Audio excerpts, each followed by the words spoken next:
Hey internet, so I've been doing some DIY remodeling over the last couple of days, and I wanted to share that story with you because I think it's such a cute and amazing solution to storing jewelry and scarves, because both of those had kind of been all over the place for me, especially scarves. And for years I've been a huge scarf lover, huge scarf collector.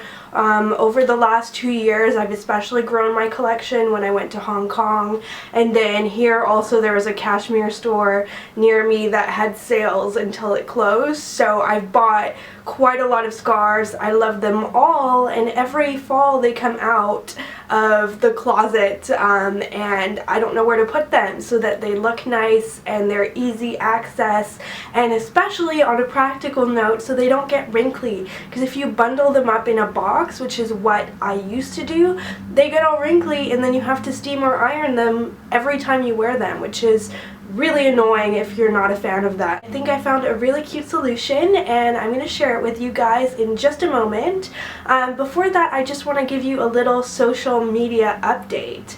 I know a lot of you guys had been saying that I don't have much of a presence online other than on YouTube, which is so true.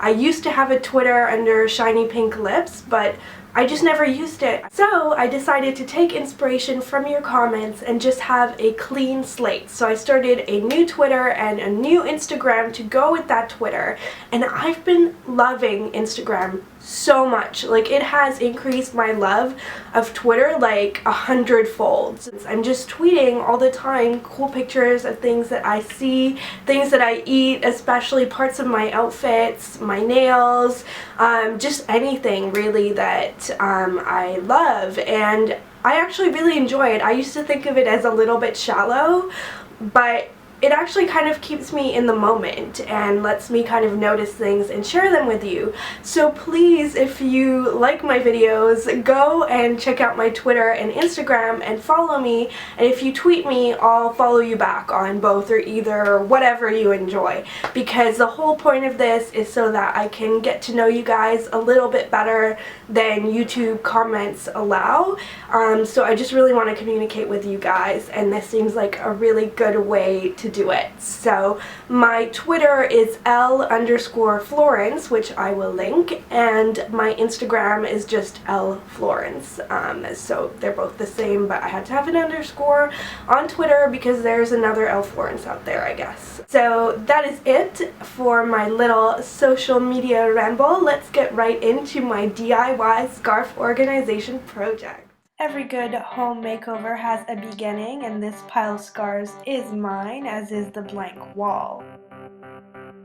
The first scarf hook I put up is this very noble rhinoceros. I'm going for an urban jungle feminine theme, and the second one is a mini stag head. The third one is a sideways branch, and the fourth is a stag head. So there's the beginning without its antlers.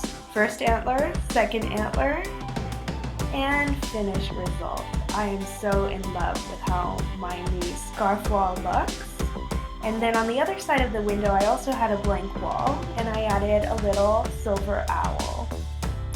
You can see my very handy assistant here, and this is what it looks like after I've added the scarves. I think it's so practical, and I get to admire my favorite accessories every morning when I wake up and every night when I go to sleep. I love the modern, white, classic look. The second phase of my organization involves an IKEA scarf hanger, and I'm just going to loop all of my messy scarves into it so that they're no longer crumpled in that box and I don't have to iron them anymore. So you can see it's pretty simple. You just fold them in half and loop them through until they're all in. It took a while, but here's the finished result. And this is me putting it away. Now I've created some space that I want to fill up with a really decorative, girly little accessories boudoir. So I'm folding a scarf that I don't wear very much that's a really pretty lilac color. And the first accessory that I'm adding is a tree. It's a jewelry tree from Urban Outfitters in a beautiful silver tarnish color. Then I'm adding some Bath & Body Works candle holders. The first candle I'm going to add is espresso, and the second is hazelnut cream from Walmart. I'm adding a little mirror tile that I purchased from the dollar store, and on top I'm adding a little heirloom cat ring stacker that I've absolutely loved. Then I'm adding a little elephant piggy bank that goes beautifully with my stag head. And then I'm making good use of a cake stand that I never use for actual cakes to put bracelets in. Underneath I just have a little saucer that matches with gold trim. I'm adding a handmade necklace as my first and moving the tree just a little bit so that it doesn't burn from one of the candles and has a little bit more room, adjusting as necessary. And then I'm just going to add a lot of my favorite jewelry that I wear pretty often. I have a jewelry armoire, but these are just the pieces that I reach for on a daily basis that I thought would also look pretty with my room decor. Then I'm adding bracelets that I wear on a daily basis to my little cake stand / bracelet holder.